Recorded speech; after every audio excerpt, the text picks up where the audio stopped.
Գյորջյան Կասկադ 60 ամիս փուլային վճարում բազմաթիվ առավելություններ։ Պարոն Սիմոնյան, դուք ունեք հարցի պատասխանը, եթե մենք խաղաղություն ունենք արդեն Ադրբեջանի հետ, առևտուր ենք անում, ինչպես դուք հենց նոր նշեցիք, ինչու այնուամենայնիվ Ալիևը քայլ չարեց եւ չեկավ Երևան, որտեղ Փաշինյանը հույս հայտնել, Ես չգիտեմ ինքը ինչի, ես էլ եմ պատրաստվում հարմար առիթի, եթե հրավեր լինի, այցելեմ Ադրբեջան եւ ակնկալում եմ, որ իմ գործընկերը հրավիրում եմ,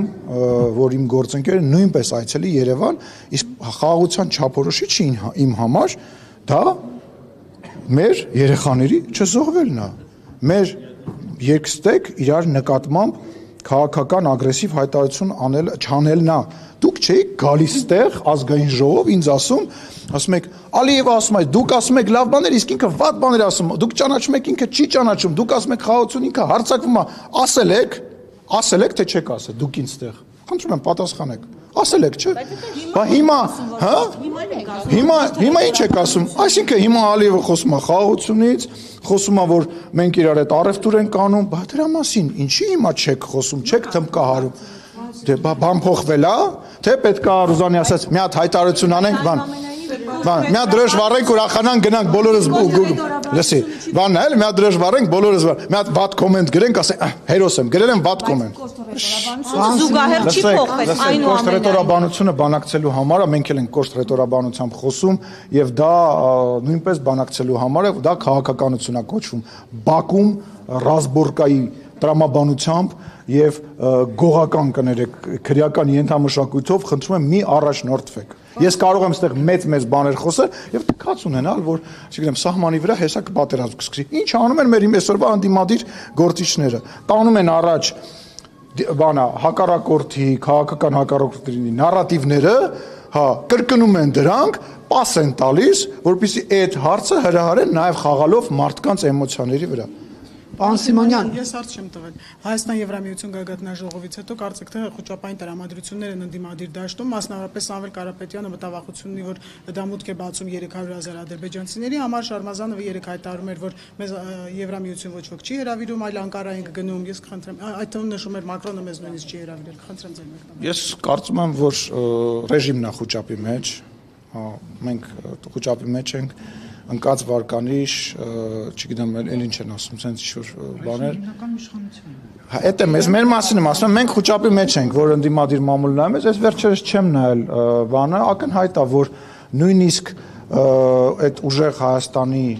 ֆենոմենը, որի սկզբանը տենց կողքը միստիկա էր հավաքված, այն որ լույսերը տվեցին, պարզվեց, որ իրականում այդ ամեն ինչը այդքան էլ տենց չի, հաջան, տենց հին բան կա, ասում է 90-ականներին տենց, չգիտեմ, բաներ, հետո լույսերը տվեցին, ակնհայտ դարձավ, որ դա տենց չի, հիմա լույսերը տվեցին, ակնհայտ դարձավ, որ այդքան էլ բան չի, ինչ վերաբերում է Սամվել Կարապետյանի խոսույթին, նախ ասեմ, որ շատ դժվար է, ես խորհուրդ եմ տալիս, այնուամենայնիվ այդքան փողի մեջ տուն գալացող բաներ կան, ուսուցիչներ կան, թող հայերեն պարապի, որովհետև այդ վանկերով մենք կարող է, sense խոսալը ու 50 կտորով մոնտաժ անելը, համեն մոնտաժնիկն է մեղք, հա մենք ենք մեղք, ստիպված քաղաքականությունից ելելով լսում ենք, թող մարդ կան չի պարապի հայերեն լեզուն, հա, իսկ մյուսը իրան ինչ ասել են ինքը կրկնում է, այն երեխեք կան, չէ, որ ոտանավորը սովորացնում են, բայց ինքը չի հասկանում ինքը ինչ ասում, ինքը այդ նույն բանը կրկնում է, ու ես մտավախություն ունեմ, որ այդ իրան ասել են դրսից, տենց բանով այդ տվել են, եւ ինքը այո, շպարգալկով տվել են, ինքը դա ասում է, ու իմիջիալից մի հատ բան ասեմ ձեզ, օրինակ քաղաքացու օրը ես նկատեցի, որ կոնկրետ նարատիվներ կան, որ գցվում են դաշտ եւ կոնկրետ լրատվամիջոցներ եւ կոնկրետ մարդիկ սկսում են այդ նույն բանը կրկնել, որ մոնիտորինգ անեք, կտեսնեք։ Ինչ վերաբերում է մյուսից ում է հարցեց։ Լսեք, լավ էլի, ես Էդուարդ Շարմազանովի մասին վատ բաներ չեմ ասում, ուղղակի համարում եմ, որ այդ տղան տենց ինչ-որ տղա է, որ ինքը իր Աշոտյանը, իր Սերժ Սարգսյանը, թող իրանք 3-4-5 հոգով լրվեն։ Պարոն Սիմոնյան, կներեք, դուք ասում եք խոսքի ազատություն եւ այլն, ճիշտ է, մենք բարեբախտաբար Բելարուս չենք, բայց լավ Չի բարեբախտաբար Բելարուս, ի՞նչ է որ Բելարուսում հələ ասա տեսնեմ։ Չկա այնտեղ խոսքի ազատություն։ Հասկացա։ Բայց հեսա մի հատ նոտ այլ քո հետ կապված կտեմ։ Այնպես չի, որ Հայաստանում էլ ամեն ինչ հոյակապ է, վերջին զեկույցով Հայաստանը 34-ից տեղը զիջել էր խոսքի ազատության առումով 50-րդ տեղը եւ այդտեղ նշում էր դատական հայցերը, ճնշումները լրատվամիջոցների մեջ, դուք առաջամարտիկներից եք լրատվամիջոցներին դատի տալու հարցով, ըստ էության նաեւ դրանք են նպաստել, որ Հայաստանում խոսքի ազատության առումով ինդեքսը նվազել է։ Ինչ պետք է անի իշխանությունը, որ կրկին նախկին հորիզոնականներին վերադառնա։ Հարկ դե երկիրը եւ աշխարհը դա կենթանի օրգանիզմ է։ Ինչ որ իրավիճակներ են փոխվում, նախընտրական իրավիճակներում ավելի շատանում, ավելի խախանդ իրավիճակում ավելի փոփոխություն է տեղի ունենում։ Իմ համար ամենակարևորն է, որ ձեր ասած 50-րդ տեղը շատ ավելի բարձր է, քան ԱՄՆ-ի եւ մեր բոլոր հարևանների խոսքի ազատության, մեծ գերտերությունների, մեծ ժողովրդավարական պետությունների հետ համեմատությամբ։ Իհարկե պետք է ձգտենք լինել Նորվեգիայի, Դանիայի հետ։ Դե լսի, առաջի, երկրորդ, երրորդ տեղի հետ ես ուզում մրցես, իհարկե դա նպատակ եւ երազանք է եւ լավ կլինի, որ մենք տենց լինենք, բայց ես համարում եմ, որ այս փուլում այն խոսքի ազատությունը, որը որ կա, գերդոզավորված է։ Իմ կարծիքով մենակ այն բանը, որ այսօրվա լրատվական դաշտի 90% ընդդիմադիր դաշտին է պատկանում, 95%-ը դա ինչի մասին է խոսում, ուզում եմ հասկանամ, կամ այսօր ով ինչ ասելուց առաջ է մտածում, որ իր խոսքը կսահմանափակվի, ով ինչ ասես, ով այսօր ինտերնետ ունի, լրատվական միջոց է դարել կամ բլոգեր է դարել կամ շուտ քննադատ է դարել։ Բայց իշխանությունը հետևություններ կանի այդ զեկույցի։ Իհարկե, միանշանակ նույն դատական մասով, դատական, տեսակ նոր օրենսդրական փոփոխություն արեցինք, նաև ժամկետները կրճատեցինք եւ այլ, ինչ վերաբերում է առաջամարտիկների հետ կապված, հարգելիս, բա ես ինձ ոնց պաշտպանեմ։ Ես ամենակննարկվող, ամենաակտիվ քաղաքական գործիչներից եմ։ Հիմա ամեն մեկը տենց գա հեռախոսը միացնի եւ սեռական վիրավորանք տա, ես էլ ասեմ, դե մենք Նորվեգիա ենք։ Ես հանդուրժեցի, որտեվ առաջ ինքը իր մտքով նույնիսկ չեր անցնի նման բան աներ եւ քո մտքով էլ չեր անցնի, անձամբ քո չէ, էլի, լրագրողի մտքով էլ չեր անցնի հարց տալ, այնքան կծեծեին պածես դում կամ այնքան կսիլեին կներեք արտահայտությանս համար, որտեվ դա եղել է, որ այդ մարդիկ ու կասկանեն, ասեն, ինչ գործ ունենք։ Ազգային ժողովի շենքում իդեպ։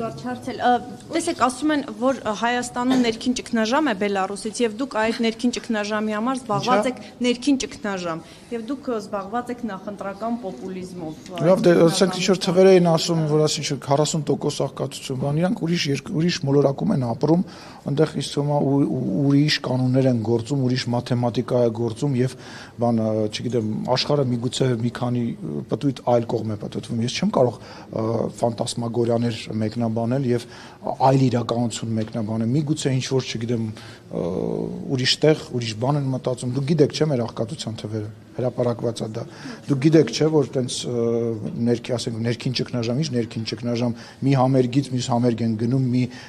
մարդուն դիմավորելուց մյուս մարդ դիմավորել են գնում, մի պետության հետ մյուս պետության հետ փաստաթուղթ ստորագրել են գրում, ել չեմ ասում, հա՞։ Այդ 3 օր է։ Լավ, Նորեկ ջան, այդ ավելի երկիր չկա հիմա 46 երկիր եկել է, հիմա մնացած երկիրներն էլ կգան միանշանակ վստահ եղի, բայց ասենք երբ ասես բան եղի, իսկ մեզ քննադատող երկրի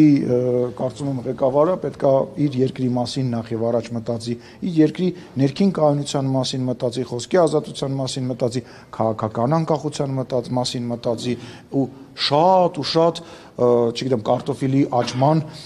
process-ի մասին մտածի, շատ մտածելու բան ունի, թե ինչի է ինքը մտածում Հայաստանի Հանրապետության մասին այն դեպքում, որ ինքը ասում էր, որ Հայաստանի Հանրապետությունը ուր է փախչելու Հայաստան, ում է ինքը ընդհանրապես պետք Հայաստանի Հանրապետությունը, երբ որ պլանավորում էր Ադրբեջանի հետ հայ ժողովրդի նկատմամբ այդ գործողությունները ռազմական, ինքը լիքը բան ունի մտածելու, Ալենին հանգիստ թողեք, Ալենին Ներկայացության կարիք ունի Բելարուսը։ Ես չգիտեմ, թող Բելարուսի ժողովուրդը որոշի։ Այդ Բելարուսին դուք եք առաջինը շնորհավորել 2020 թվականին Նիկոլ Փաշինյանի մակարդակով ինքելի այդ նույն Եվ էլի շատ ու շատ երկրներ, եւ այսօր խնդրահարույցերին եւ լսի Հայաստանի Հանրապետությունում կեղծված ընտրությունների ժամանակ եվրոպական շատ ու շատ երկրներ նույնպես շնորհավորում են եւ նույնիսկ ասում են, որ սա մի քայլ առաջ է, որովհետեւ դա քաղաքականություն է։ Դու պետքա ամեն ինչ անես, որ քո ուզածողությամբ այդ երկիրը շարժվի, որ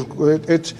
արժեքները, որ դու կրում ես, դու խրախուսես եւ այլ։ Այսինքն ինչ պետքա պատերազմ հայտարարենք, այդ որ երկիրը չի շնորհավորել։ Շատ դժվար է գտնել երկրները, որ չի շնորհավորել։ Շնորհակալություն։